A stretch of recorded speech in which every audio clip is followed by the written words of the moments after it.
They told you awakening would feel like clarity, like peace, like finally figuring life out. But no one warned you that before it brings peace, it often brings grief. Because awakening doesn't begin by adding something to your life. It begins by taking something away. It removes certainty. It dissolves familiar meanings. And it quietly reveals that much of what you once called normal was something you were simply trained to accept. If you felt unsettled lately, disoriented, or strangely tender toward reality itself, you're not broken. You may be experiencing the most honest phase of awakening there is. Today, we're going to explore why awakening hurts, why that pain is not a punishment, and why, paradoxically, it may be a sign that something real is beginning to emerge. For many people, awakening begins as a subtle dizziness, not physical, but perceptual. The world looks the same. The routines continue. But the texture of reality feels thinner. You begin to notice patterns you once overlooked. How often people repeat beliefs they never chose. How easily attention is captured, redirected, exhausted. Psychology calls this identity destabilization. Neuroscience calls it narrative collapse. Spiritual traditions have called it awakening for thousands of years.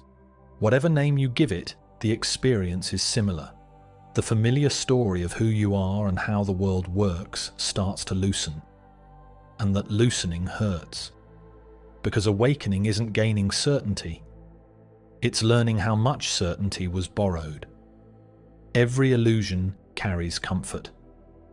And when an illusion dissolves, the comfort dissolves with it. You may begin to see how fragile many systems are. Social, political, cultural, even personal relationships.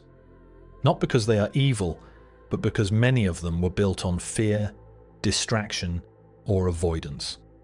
The most unsettling realization isn't that the world is broken, it's that the world often runs on collective agreement not to look too closely. And when you look, really look, something inside you starts to grieve. You grieve old beliefs, old motivations, old versions of yourself that needed the world to be simpler than it actually is. This grief has been called the dark night of the soul. But it isn't darkness.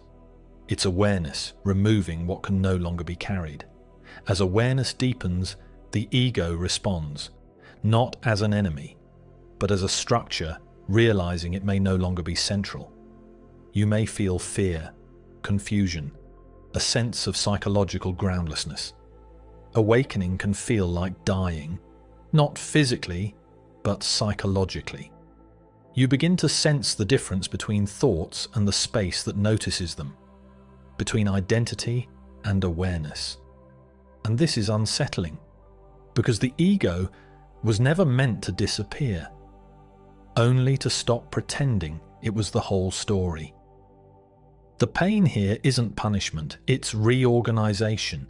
As perception changes, connection often changes with it. Conversations may feel hollow, small talk can feel strangely heavy. You may feel unseen, even when surrounded by people. This isn't superiority, and it isn't withdrawal, it's recalibration. Your nervous system is learning to operate at a different depth. You may feel less aligned with performance and more sensitive to authenticity. Loneliness can arise here. Not because you're disconnected, but because your sense of connection is changing. After disorientation, after collapse, many people enter what feels like a void. No urgency, no direction, no meaning. At least, not the old kind. This phase is often misnamed. It's not depression. It's not failure. And it doesn't mean something has gone wrong. It's the pause between identities. And importantly, it passes. The void isn't emptiness. It's space. And space is where something new can form. One of the most difficult realizations is this: once awareness expands, you still have to live in the world you woke up from. You still work. You still participate.